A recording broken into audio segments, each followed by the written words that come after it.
ഞാനിപ്പോൾ നിൽക്കുന്നത് കൊടൈക്കനാലിലാണ്.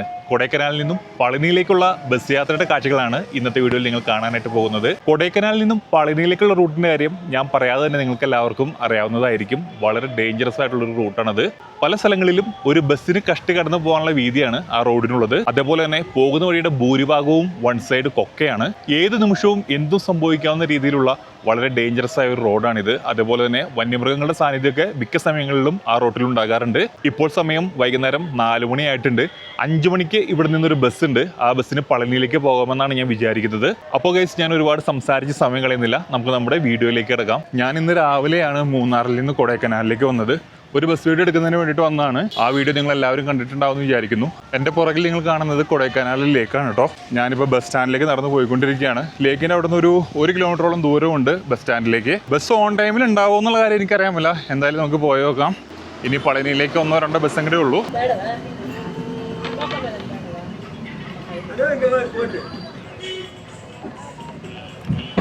ബസ് സ്റ്റാൻഡിലേക്ക് എത്തുന്നതിന് നമുക്ക് ബസ് കിട്ടി. അതുകൊണ്ടാണ് ബസ് കയറുന്ന കാഴ്ചകളൊന്നും കാണിക്കാൻ പറ്റാണ്ടിരുന്നത്.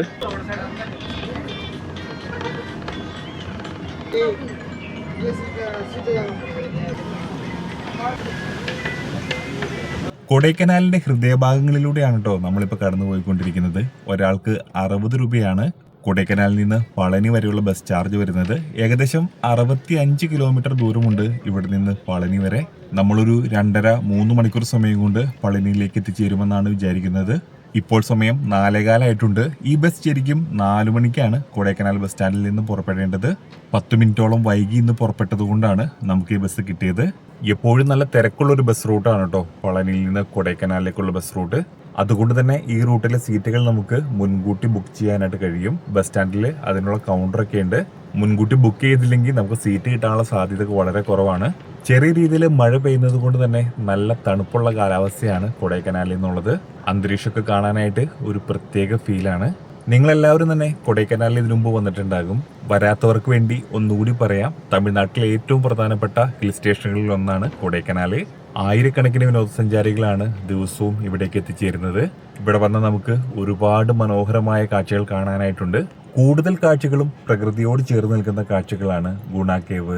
അതേപോലെ തന്നെ കുറേയധികം വ്യൂ പോയിന്റുകള്, വെള്ളച്ചാട്ടങ്ങള്, തടാകങ്ങള്, മന്നവന്നൂരിലെ ഷീപ്പ് ഫാം, പൂണ്ടിയിലെയും ക്ലാവരയിലെയും പൂപ്പാറയിലെയും പച്ചക്കറിത്തോട്ടങ്ങൾ, അങ്ങനെ ഒരുപാട് കാഴ്ചകൾ നമുക്ക് കൊടൈക്കനാലിൽ വന്ന് കാണാനായിട്ടുണ്ട്. കൊടൈക്കനാലിലെ എല്ലാ ടൂറിസ്റ്റ് കേന്ദ്രങ്ങളും ഉൾക്കൊള്ളിച്ചുകൊണ്ടുള്ള വീഡിയോ നമ്മുടെ ചാനലിലുണ്ട്. അടുത്തെങ്ങാനും നിങ്ങൾ കൊടൈക്കനാലിലേക്ക് വരാൻ പ്ലാൻ ചെയ്യുന്നുണ്ടെങ്കിൽ ആ വീഡിയോ നിങ്ങൾക്ക് ഒരുപാട് ഉപകാരപ്പെടും. ആ വീഡിയോയുടെ ലിങ്ക് ഞാൻ ഈ വീഡിയോയുടെ ഡിസ്ക്രിപ്ഷൻ ബോക്സിൽ പിൻ ചെയ്ത് വെച്ചേക്കാം.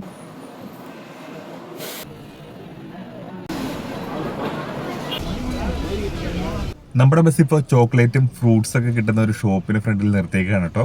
വേറെ ഒന്നും കൊണ്ടല്ല, നമ്മുടെ ബസ്സിലെ ഡ്രൈവർക്ക് വീട്ടിലേക്ക് കുറച്ച് സാധനങ്ങൾ മേടിക്കുന്നതിന് വേണ്ടിയാണ് നിർത്തിയത്. നമ്മുടെ കേരളത്തിലൊന്നും കാണാൻ കഴിയാത്ത ഒരു അപൂർവ കാഴ്ചയാണ് കേട്ടോ ഇപ്പോൾ നമ്മൾ കണ്ടത്.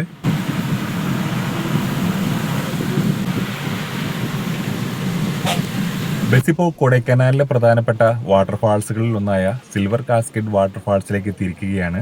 മഴക്കാലം ആരംഭിച്ചതുകൊണ്ട് തന്നെ വെള്ളമൊക്കെ തീരെ കുറവാണ്. നമ്മുടെ മൂന്നാറിലേക്ക് പോകുന്ന വഴിയുള്ള ചീയപ്പാറ വെള്ളച്ചാട്ടത്തേക്ക് ഓർമ്മിപ്പിക്കുന്ന രീതിയിലുള്ള ഒരു മനോഹരമായ വെള്ളച്ചാട്ടമാണ് കേട്ടോ ഇത്. ഈ വെള്ളച്ചാട്ടത്തോട് ചേർന്ന് തന്നെ നമുക്ക് കൊടൈക്കനാലിലേക്കുള്ള എൻട്രൻസ് ടോൾ ബൂത്ത് കാണാനായിട്ട് കഴിയും. നമ്മൾ കൊടൈക്കനാലിലേക്ക് വരാൻ നേരത്ത് ഇവിടെ ചെറിയൊരു ഫീസ് അടച്ചിട്ട് വേണം നമുക്ക് കൊടൈക്കനാലിലേക്ക് പ്രവേശിക്കാനായിട്ട്. നമ്മളിപ്പോൾ പോയിക്കൊണ്ടിരിക്കുന്നത് ഒരു ഫോറസ്റ്റ് ഏരിയയിലൂടെയാണ്. പോകുന്ന വഴിയിൽ കൂടുതലും നല്ല കുത്തനെയുള്ള ഇറക്കമാണ്. പളനി എത്തുന്നത് വരെ ഏകദേശം നമുക്ക് ഇതുപോലെയുള്ള ഇറക്കമാണുള്ളത്.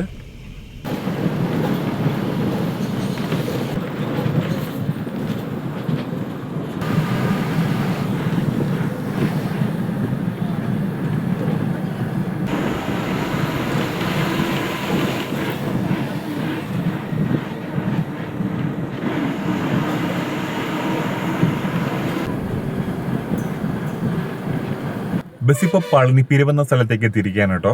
ഇവിടെ നിന്നും ഇടത്തോട്ട് തിരിഞ്ഞാണ് നമ്മൾ പളനിയിലേക്ക് പോകുന്നത്. ഇവിടെ നിന്ന് നേരെ പോകുന്നത് ദിണ്ടിഗൽ മധുര റൂട്ടാണ്. ഏകദേശം 103 കിലോമീറ്റർ ദൂരമുണ്ട് ഇവിടെ നിന്ന് മധുരയിലേക്ക്. ഇവിടെ നിന്ന് ഇനി 53 കിലോമീറ്റർ ദൂരമാണ് പളനിയിലേക്കുള്ളത്. അതേപോലെ തന്നെ കോയമ്പത്തൂരിലേക്ക് 160 കിലോമീറ്റർ ദൂരമുണ്ട്. നമ്മുടെ ബസ് ശരിക്കും കോയമ്പത്തൂരിലേക്കാണ് പോകുന്നത്. പളനിയിൽ നിന്ന് 7 മണിക്കാണ് ഈ ബസ് കോയമ്പത്തൂരിലേക്ക് സർവീസ് നടത്തുന്നത്. നമ്മുടെ ബസ് അങ്ങനെ പളനി പിരിവിൽ നിന്ന് പളനിയിലേക്കുള്ള റൂട്ടിലേക്ക് പ്രവേശിച്ചിരിക്കുകയാണ്. ഞാൻ ഈ വീഡിയോയുടെ തുടക്കം പറഞ്ഞ വളരെയധികം ഡേഞ്ചർ ആയിട്ടുള്ള റോഡുകൾ ഈ റൂട്ടിലാണ് ആരംഭിക്കുന്നത്. ഇവിടെ നിന്ന് നമുക്ക് പളനിയിൽ എത്താനായിട്ട് 14 ഹെയർ പിൻ ബെൻഡുകളാണ് ഇറങ്ങാനായിട്ടുള്ളത്. അത്യാവശ്യം നല്ല ഡേഞ്ചർ ആയിട്ടുള്ള ഹെയർ പിൻ ബെൻഡുകളാണ്. ഈ 14 ഹെയർ പിൻ ബെൻഡുകളും ഇറക്കത്തിലാണുള്ളത്. വളരെയധികം എക്സ്പീരിയൻസ് ഉള്ള ഡ്രൈവർമാരെ മാത്രമാണ് ഈ റൂട്ടിൽ TNSTC നിയോഗിക്കുന്നത്. നമ്മളിപ്പോൾ പോയിക്കൊണ്ടിരിക്കുന്ന വഴിയുടെ ഭൂരിഭാഗം സ്ഥലങ്ങളിലും ഒരു വശം അഗാധമായ ഗർത്തമാണ്. ഈ ഗട്ട് സെക്ഷൻ ഇറങ്ങി തീരും വരെ അങ്ങനെ തന്നെയാണ്. കുറെ നേരം വലതുവശത്തും കുറെ നേരം ഇടതുവശത്തും അങ്ങനെയുള്ള അഗാധമായ ഗർത്തങ്ങൾ നമുക്ക് കാണാനായിട്ട് സാധിക്കും.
നമ്മളിപ്പോൾ പോയിക്കൊണ്ടിരിക്കുന്ന ഈ റോഡിലൂടെ വാഹന ഗതാഗതം ആരംഭിച്ചത് 1910 കേട്ടോ. ബ്രിട്ടീഷുകാരാണ് ഈ റോഡ് നിർമ്മിക്കുന്നത്. നമ്മുടെ ബസ് ഇപ്പൊ ടീ ബ്രേക്കിനായിട്ട് ഒരു ഹോട്ടലിൽ നിർത്തിയിരിക്കുകയാണ്. ഇവിടെ നമ്മുടെ ബസ്സിന് ഏകദേശം 20 മിനിറ്റോളം ടൈമുണ്ട്.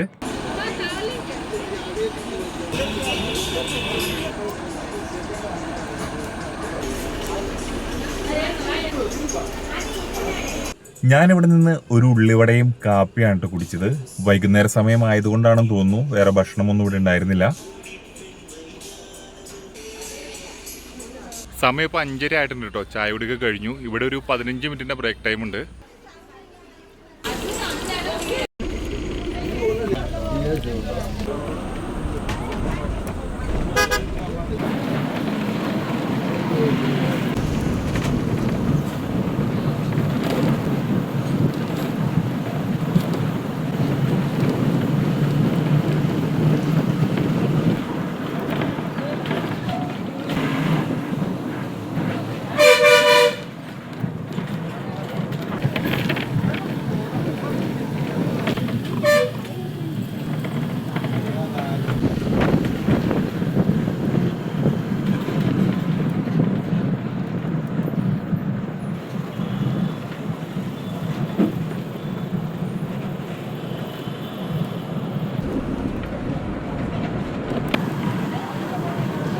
ഓരോ ഹെയർ പിൻ ബെൻഡുകളും വളരെയധികം സൂക്ഷ്മതയോടെയാണ് നമ്മുടെ ഡ്രൈവർ ഓടിച്ചിറക്കുന്നത്. ബസ് പളനിയിലേക്ക് എത്താറായതോടുകൂടി കാലാവസ്ഥയ്ക്കും നല്ല രീതിയിൽ മാറ്റം വന്നിട്ടുണ്ട്. കൊടൈക്കനാലിൽ നല്ല തണുപ്പായിരുന്നെങ്കിൽ ഇവിടെ ചെറിയ രീതിയിൽ ചൂടൊക്കെ നമുക്ക് ഇപ്പോൾ അനുഭവപ്പെട്ട് തുടങ്ങിയിട്ടുണ്ട്. ഇവിടെ നിന്ന് ഇനി 26 കിലോമീറ്ററോളം ദൂരമുണ്ട് പളനിയിലേക്ക്. ഏകദേശം 6:30 നമ്മൾ പളനിയിലേക്ക് എത്തിച്ചേരുമെന്നാണ് വിചാരിക്കുന്നത്.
പളനിയിലെ മലനിരകളുടെ കാഴ്ചകൾ നമുക്ക് ഇവിടെ നിന്ന് വളരെ വ്യക്തമായിട്ട് കാണാനായിട്ട് കഴിയും.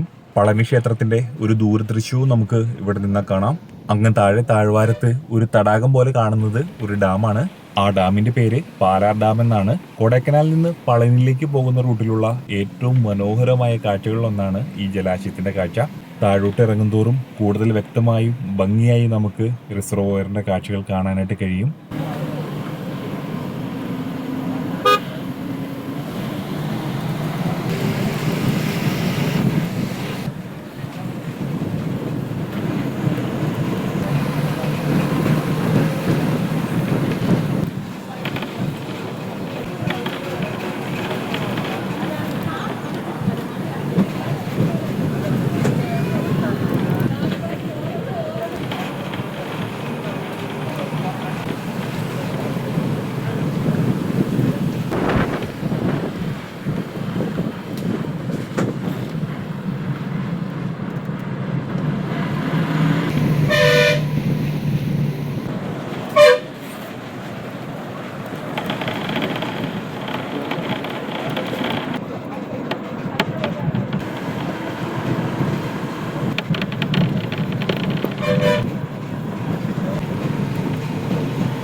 ഗഡ് സെക്ഷനിലൂടെയുള്ള യാത്രയ്ക്ക് കഴിഞ്ഞ് നമ്മൾ അടിവാരത്തേക്ക് എത്തിയിരിക്കുകയാണ് കേട്ടോ. ഇവിടെ എത്തുമ്പോൾ തന്നെ ഒരു ക്ഷേത്രമൊക്കെ നമുക്ക് കാണാം. കറുപ്പസ്വാമി ക്ഷേത്രമാണിതെന്നാണ് എനിക്ക് തോന്നുന്നത്. ക്ഷേത്രത്തോട് ചേർന്ന് തന്നെ നമുക്ക് ഫോറസ്റ്റ് ചെക്ക് പോസ്റ്റും കാണാം. നമ്മൾ പോകുന്നത് ബസ്സിലായതുകൊണ്ട് തന്നെ ഇവിടെ വേറെ ചെക്കിംഗ് ഒന്നും ഉണ്ടാകില്ല. കുറച്ചുകൂടി മുന്നോട്ട് ചെല്ലുമ്പോൾ നമുക്ക് ആറ്റുവ ചെക്ക് പോസ്റ്റും കാണാനായിട്ട് സാധിക്കും. ഇവിടെ നിന്നും ഇനി വളരെ കുറച്ച് കിലോമീറ്ററുകൾ മാത്രമാണ് പളനിയിലേക്കുള്ളത്. പോകുന്ന വഴിയിൽ ഒരുപാട് മനോഹരമായ കാഴ്ചകൾ നമുക്ക് കാണാനായിട്ടുണ്ട്. തെങ്ങിൻ തോപ്പുകളും കൃഷിത്തോട്ടങ്ങളും ഉൾപ്പെടെ നിരവധി കാഴ്ചകളാണ് നമുക്ക് കാണാനായിട്ടുള്ളത്.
സമയം ഇപ്പോൾ 6:30 കഴിഞ്ഞു. നമ്മുടെ ബസ് അങ്ങനെ പളനി ടൗണിലേക്ക് എത്തിച്ചേർന്നിരിക്കുകയാണ്. ഏതാനും മിനിറ്റുകൾക്കുള്ളിൽ തന്നെ നമ്മുടെ ബസ് പളനി ബസ് സ്റ്റാൻഡിലേക്ക് പ്രവേശിക്കും. പളനിയിൽ നിന്നും ഒരുപാട് KSRTC ബസ്സുകൾ കേരളത്തിന്റെ പല ഭാഗങ്ങളിലേക്ക് സർവീസ് നടത്തുന്നുണ്ട്. അതേപോലെ തന്നെ പാലക്കാട്ടേക്കും തൃശ്ശൂരിലേക്കും ഒക്കെ ഒരുപാട് KSRTC TNSTC ബസ്സുകൾ നമുക്ക് കിട്ടും. അതേപോലെ തന്നെ ഒന്നിലധികം ട്രെയിൻ സർവീസുകളും പളനിയിൽ നിന്ന് കേരളത്തിന്റെ പല ഭാഗങ്ങളിലേക്കുണ്ട്. പിന്നെ പളനിയെക്കുറിച്ച് ഞാൻ വളരെയധികം ഡീറ്റെയിൽ ആയിട്ടൊന്നും പറയേണ്ട കാര്യമില്ല. എല്ലാ മലയാളികൾക്കും സുപരിചിതമായിട്ടുള്ള സ്ഥലമാണ് പളനി. പളനിയിൽ വരാത്ത മലയാളികൾ വളരെ കുറവായിരിക്കുമെന്ന് തന്നെ നമുക്ക് പറയാം. ബസ് അങ്ങനെ പളനി ബസ് സ്റ്റാൻഡിലേക്ക് പ്രവേശിക്കാനായിട്ട് പോവുകയാണ്.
6:45 നമ്മൾ പളനി ബസ് സ്റ്റാൻഡിലേക്ക് എത്തി.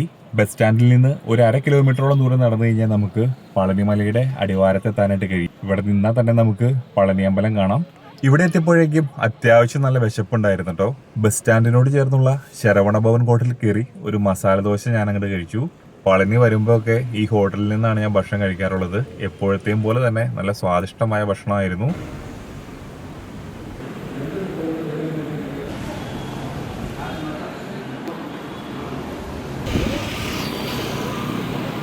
ഇവിടം വരെ വന്ന സ്ഥിതിക്ക് പഞ്ചാമൃതം 2 പാക്കറ്റ് മേടിക്കണം. അപ്പോൾ ഞാൻ ക്ഷേത്രത്തിനടുത്തേക്ക് പോവാണ്. മല കയറേണ്ട ആവശ്യമില്ല, ക്ഷേത്രത്തിന്റെ താഴെ നമുക്ക് പഞ്ചാമൃതം കിട്ടുന്ന കൗണ്ടർ ഉണ്ട്.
നമുക്കിത് പഞ്ചാമൃതം കിട്ടി. അപ്പോൾ ഗൈസ് ഈ വീഡിയോയുടെ വൈൻഡപ്പ് ചെയ്യുകയാണ്.